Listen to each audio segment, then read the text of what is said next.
This tutorial is one for the all-powerful SwiftFox administrators. You will learn how to grant, edit, and delete permissions for users and how to create user groups so that you can do this efficiently and effectively. Everyone who has an account with SwiftFox is called a SwiftFox user. And if you're a SwiftFox administrator, you can see all users with access to your SwiftFox environment.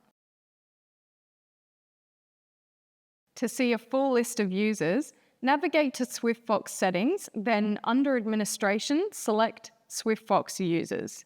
Here you can see a full list of all users with access to SwiftFox, including their name, login email address, and any user groups they've been assigned in SwiftFox.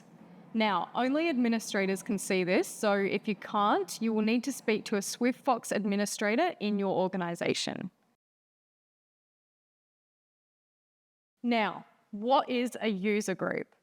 A user group is an individual or collection of users who are assigned permissions to access specific features within SwiftFox.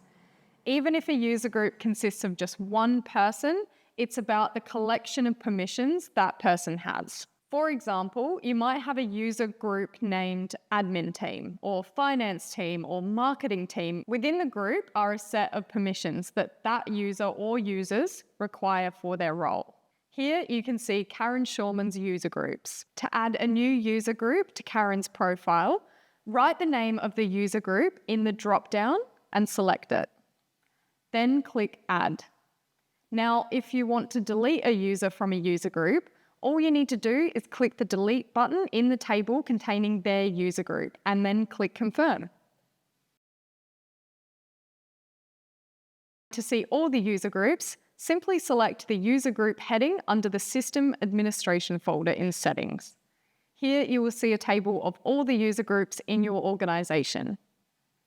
When you click on a user group, you'll see a list of SwiftFox features with toggles next to them.